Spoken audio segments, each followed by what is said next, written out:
इंसदाद दहशतगर्द की अदालत ने नून लीग की रहनुमा मरियम औरंगजेब के नाकाबिल जमानत वारंट गिरफ्तारी जारी कर दिए। लाहौर की इंसदाद दहशतगर्दी की अदालत में मरियम औरंगजेब समेत दीगर के खिलाफ इश्तियाल अंगेज गुफ्तगू करने के मुकदमे की समाअत हुई। इस मुकदमे में लीगी रहनुमा जावेद लतीफ़ भी नामजद हैं, जिन्होंने आज अदालत में पेश हैकर अपनी हाजिरी मुकम्मल कराई।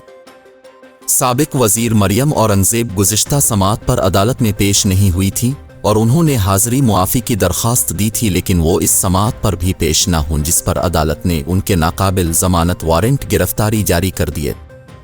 अदालत ने जावेद लतीफ़ के पेश होने पर उनके नाकाबिल ज़मानत वारंट गिरफ्तारी मनसूख कर दिए और समाअत 9 दिसंबर तक मुलतवी कर दी।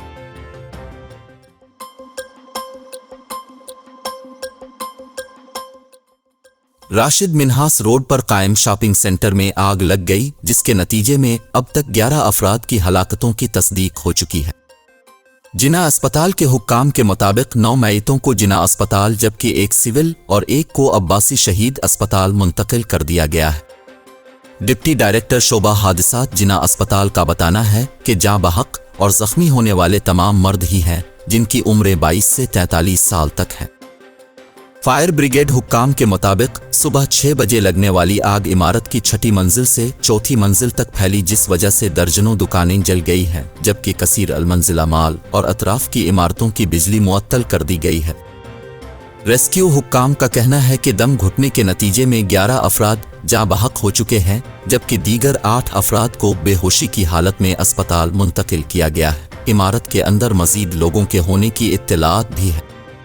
फायर ब्रिगेड हुक्काम के मुताबिक 12 गाड़ियां, 2 स्नार्कल और तकरीबन 50 फायर फाइटर की मदद से आग बुझाने में मसरूफ थे, जबकि अब आग पर काबू पा लिया गया है, लेकिन रेस्क्यू ऑपरेशन ताहाल जारी है। हुक्काम का कहना है कि इमारत में धुआं भरने के बाइस आग बुझाने में दुश्वारी का सामना करना पड़ा।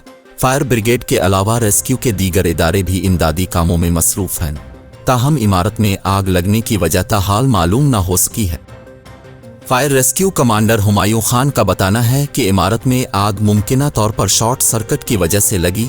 शॉपिंग सेंटर में आग बुझाने का निज़ाम मौजूद नहीं था। सेंट्रली एयर कंडीशनड होने के बाइस हवा के इखराज का रास्ता नहीं था। फायर रेस्क्यू कमांडर का बताना है कि शॉपिंग सेंटर में कॉल सेंटर 24 घंटे काम करते हैं। 50 अफराद को रेस्क्यू करने में कामयाब हो गए हैं।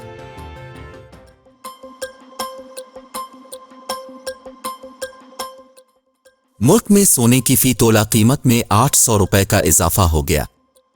अल Pakistan gems and jewellers association के मुताबिक मुल्क में सोने की फी तोला कीमत 2,16,500 रुपए हो गई है।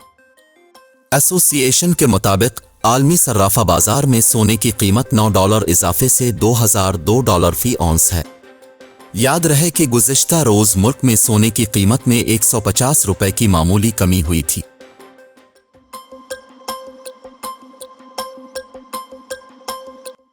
तहरीके इंसाफ के सदर और साबिक वजीर आला पंजाब परवेज इलाही ने जेल में अहले खाना से मुलाकात की। ज़राए के मुताबिक परवेज इलाही की अहले खाना से अडियाला जेल में मुलाकात कराई गई, जो तकरीबन आधा घंटा जारी रही। ज़राए का बताना है कि परवेज इलाही की अहले खाना से मुलाकात अडियाला जेल के कॉन्फ्रेंस रूम में करवाई गई। वाज़ेह रहे कि PTI के सदर परवेज इलाही गुज़िश्ता चंद माह से जेल में हैं। उनके खिलाफ करप्शन समेत दीगर दफात के तहत मुकदमात दर्ज हैं, जबकि उनके बेटे मोनस इलाही की गिरफ्तारी के लिए भी FIA ने इंटरपोल हुक्काम से राब्ता किया है।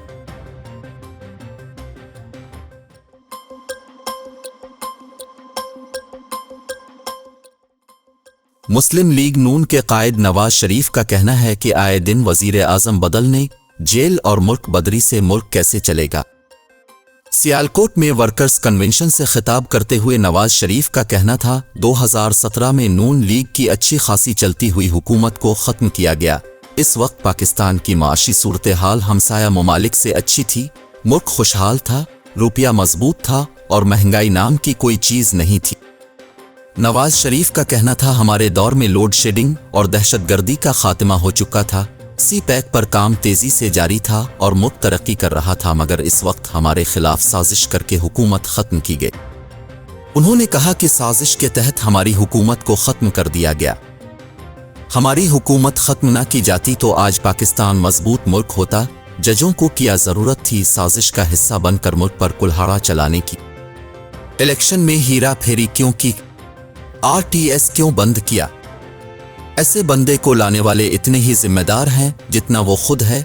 जो 70 साल इस मुल्क के साथ किया गया, अल्लाह ना करे किसी और मुल्क के साथ हो। साबिक वजीर आज़म का कहना था, बहुत मुश्किल वक्त देखा है, मैं अपनी कौम के साथ निभा रहा हूँ। जितना अरसा इक़्तिदार में रहा इससे ज़्यादा अरसा जेलों, मुल्क बदरी और मुकदमे भुगतने में गुजरा, लेकिन मैंने कभी हिम्मत नहीं हारी। 2017 से आज तक हमारे खिलाफ सजाओं का सिलसिला चलता रहा, वो कुछ दिन पहले ख़त्म हुआ। उनका कहना था, हमारे पास अब गलती का मौका नहीं है। अगर अब भी सबक नहीं सीखा तो बकौल अल्लामा इकबाल हमारी दास्तान ना होगी दास्तानों में।